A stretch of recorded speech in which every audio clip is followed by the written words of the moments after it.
BLA की दहशतगर्दी अब सिर्फ पाकिस्तान नहीं बल्कि आलमी तिजारत और इलाकाई रवाबित के लिए खतरा बन चुकी है। बलूचिस्तान की शाहराहें और तिजारती राहदारियां BLA के हमलों के बायस खतरनाक जोन में तब्दील हो रही हैं। इस तमाम तर सूरत हाल पर हम बात करेंगे साबिक वज़ीर आज़म और ज़ीरक सियासतदान अनवार उल हक काकड़ साहब से। अनवार साहब, बहुत शुक्रिया आपके वक्त का। क्या कहिएगा कि BLA पाकिस्तान ही नहीं बल्कि पाकिस्तान समेत अब खित्ते के लिए खतरा बन रही है और आलमी सतह पर इस चीज को नोटिस भी किया जा रहा है और खबरें भी छप रही हैं। क्या कहिएगा इस पर? बहुत शुक्रिया।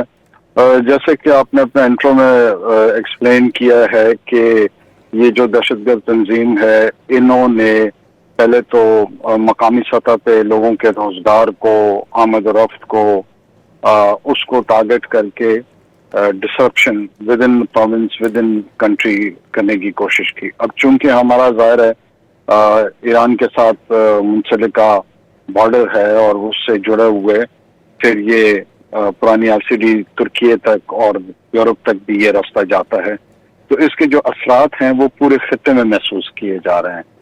और इनकी जो दहशतगर्दाना कार्रवाइयाँ हैं, पिछले दिनों कुछ गैर मुल्की भी उसका निशाना बने हैं, जहाँ से इन ममालिक में मेरे ख्याल में ये एहसास शिद्दत के साथ पैदा होता जा रहा है कि ये कोई हुकूक वगैरह की तहरीक नहीं है, बल्कि ये महज एक दहशतगर्दी की अलामत बन चुकी है और दहशत फैलाना इनका हदफ, और कोई वाज़ेह हिकमत अमली मां सिवाय दहशत फैलाने की नजर नहीं आ रही है इनमें।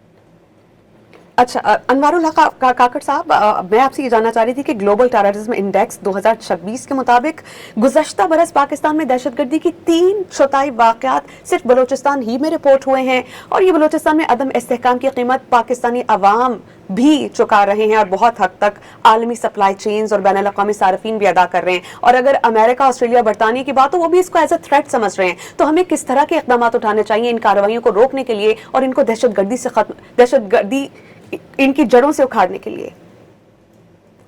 देखिए जी, बदकिस्मती ये है कि एक ऐसे वक्त में जब अमेरिका, बरतानिया, European union, Australia, China, Russia, तमाम के तमाम ममालिक जो हैं वो इन ग्रोहों को दहशतगर्दी की एक लिस्ट में भी समझते हैं और उनको बतौर दहशतगर्द ही ट्रीट करते हैं। और हमारे यहाँ एक तबका ऐसा है जो अभी तक इनके तशद्दुद को रैशनलाइज करने की कोशिश करते हैं, उस वायलेंस को रैशनलाइज करने की कोशिश करते हैं। मेरे ख्याल में अब वक्त आ गया है कि बाय एंड लार्ज एक मेजॉरिटी एक तरफ खड़े होकर और जो इनकी हकीकत है, जो दहशतगर्दाना इनकी कार्रवाइयाँ हैं, उसके खिलाफ जो है एक कॉमन अप्रोच के तहत जो कानून के दायरे के अंदर सख्त कार्रवाइयाँ हैं वो बरोकार लाई जाएं और इनके साथ किसी किस्म की कोई हमदर्दाना अप्रोच जितना रखेंगे उतना ही हम अपने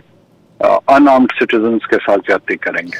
अनवार साहब, BLA का तर्ज अमल कमो बेश अगर देखा जाए तो अल-कायदा और दाइश जैसा ही हो रहा है। जैसे उनके दहशतगर्द टारगेट करते थे, ये भी इनका टारगेट क्या है?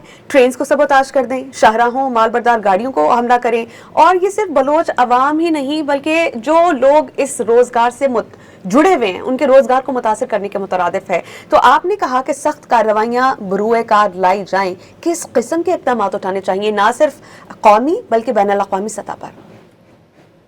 देखिए, ये तो जो हमारे सिक्योरिटी के जिम्मेदारान हैं वो यकीनन इसके जो टेक्निकल एस्पेक्ट्स हैं वो कर भी रहे हैं और मजीद अगर उसमें कोई जिद्दत लाने की जरूरत है, उसमें कोई तब्दीली लाने की जरूरत है, वो उस पर सोचो विचार कर रहे होंगे।